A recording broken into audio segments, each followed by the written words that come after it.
Hi there, welcome to Kneppy Invest. One of the projects I'm doing right now is looking at the top 25 March quarterlies that were released in April. I've already done two of these videos, one on SideDev and the other one was on ReCloud.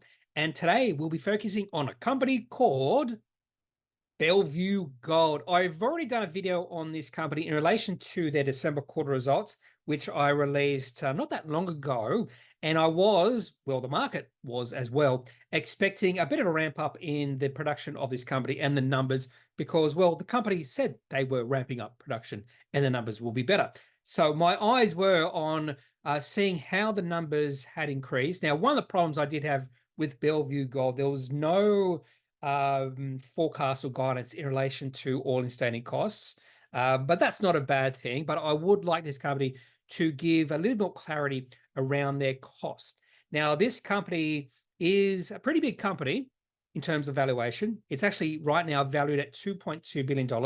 That's their share price of $1.88. And there's definitely a Northern Star flavor to this company. The current managing director and CEO, Darren Strawlow, was the chief development officer and GM of operations at Northern Star Resources. And there's a few other Northern Star or ex-Northern Star employees on or in Bellevue Gold's management, including Bill Sterling, Luke Gleason, and Guy Moore. Now, this company's project is located 40 kilometers to the northwest of Leinster in the Goldfields region of Western Australia and sits in a major gold and nickel producing district.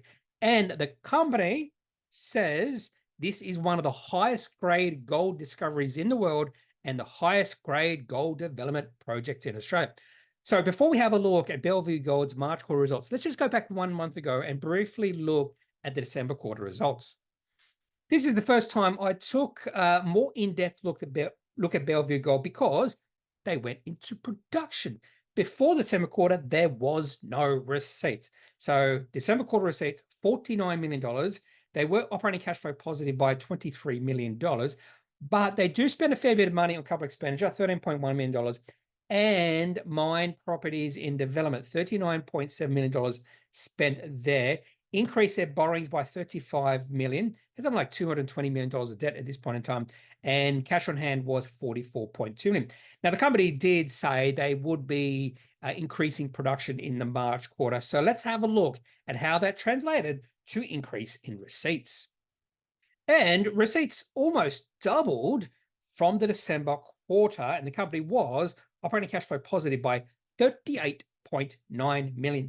Now, they spent $10.8 million in capital expenditure, $44.9 million on the mine properties in development, which means they are burning through cash.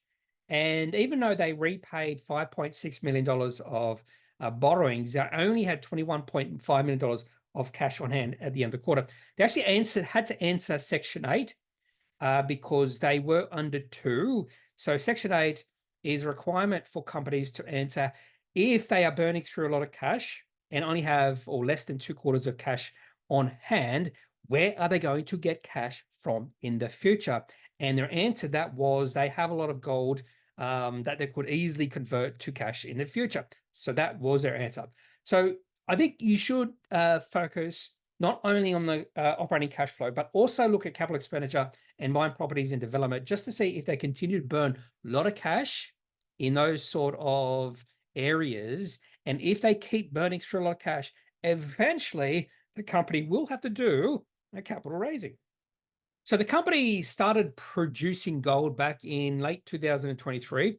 It seems like October, that month, they had their first production, and production of gold was expanding each and every month.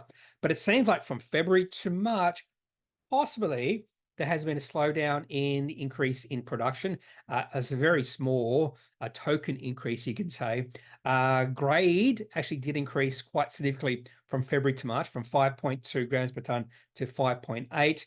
All milled, sort of going sideways again, and stoped tons has kept on increasing. They also mentioned here that February 2024 was only a 29-day month instead of 30 or 31. Now let's have a look at the chart for Bellevue Gold. And this is a good looking chart. This is a nice looking chart.